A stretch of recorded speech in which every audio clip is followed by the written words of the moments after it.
Good morning and welcome to the What's Up News Network, being broadcast from Panama City Beach, Florida, the home of the world's most beautiful beaches. I am Jim Free with Jim Free Realty. Please help me out this morning by clicking on the red subscribe button just below this picture. Brother Bobby Joe Cantor had just been selected as pastor of the Booger Holler First and Only Baptist Church, and he was in the process of moving from his Alabama home when he received a call from one of the church deacons informing him that a member had passed away and was to be buried on the Morgan Dairy Road at 4 p.m. The family had requested the preacher perform the service.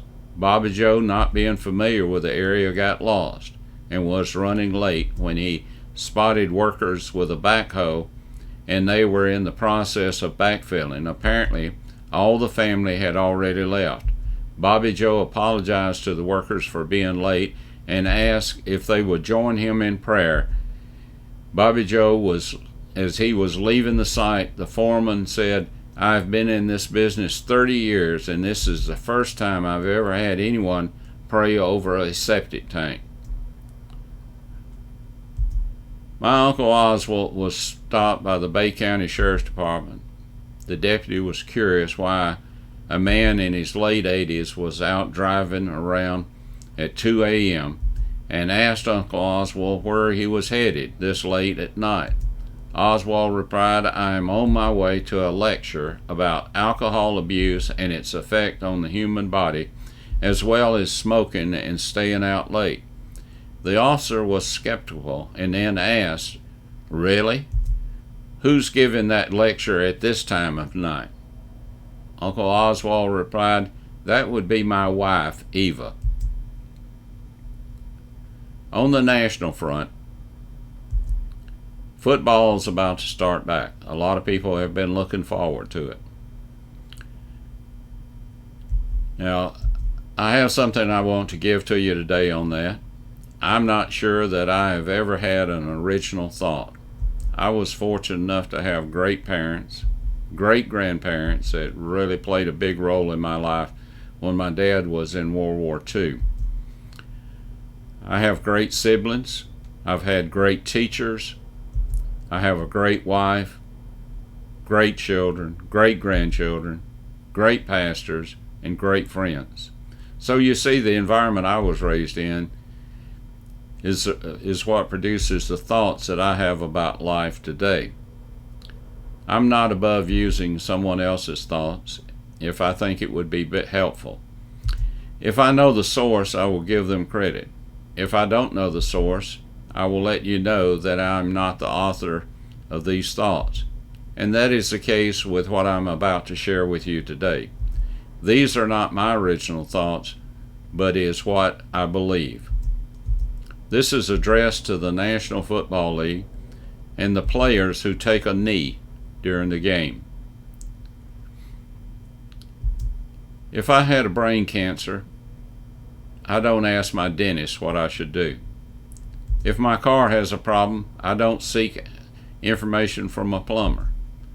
Why do you think the public cares what a football player thinks about politics? If we want to know about football, then depending on the information we seek, we might consult you, but even a quarterback doesn't seek advice on his playing position from a defensive tackle. You seem to have this overinflated view of yourself, thinking because you enjoy working on such a large-scale stage that somehow your opinion about everything matters. The NFL realizes the importance of its image, so it has rules that specify the clothes, the insignia you can wear, the language you use, and your antics after a touchdown or other great play. But somehow you and your employer don't seem to care that you disgrace the entire nation and its 320 million people in the eyes of the world by publicly disrespecting this country, its flag, and its anthem. The taxpaying citizens of this country subsidize your plush work environments. Yet you choose to use those venues to openly offend those very citizens. Do you even understand what the flag of this country means to so many of its citizens? Before you choose to take a knee in protest of this country during our national anthem, you may think because you are paid such a high price for the job you do, and you think it's tough, but you're clueless. When it comes to tough, there are men throughout the world fighting on behalf of our flag who are far tougher than you are. You are spoiled babies who stand around and have staff squirt Gatorade in your mouth, sit in the front of misting cooling fans when it's warm, and sit on a heated bench when it's cold. That's not tough, that's being pampered. You think that you deserve to be paid excessively high salaries because you play a dangerous game where you can incur career-ending injuries. The policeman, the fireman, the soldiers, the EMT you disrespect know a lot more about career-ending injuries. You think that you deserve immediate medical attention and the best medical facilities and doctors when injured. There are soldiers wounded in battle struggle to stay alive long enough to see even a single medic. You think you have the right to disrespect the flag of the United States, the one our veterans fought for, risking limbs and mental stability to defend, in many cases, die for. We salute our flag draped on coffins, bearing the remains of our soldiers, policemen, firemen, EMTs, while doing their underpaid duty. You believe you are heroes, when in reality you are nothing but overpaid entertainers who exist solely for our enjoyment. Well, current antics are neither entertaining nor enjoyable, but rather a disgrace to this country, its citizens, and all our veterans and their families, and the sacrifices they have made to ensure this country remains free.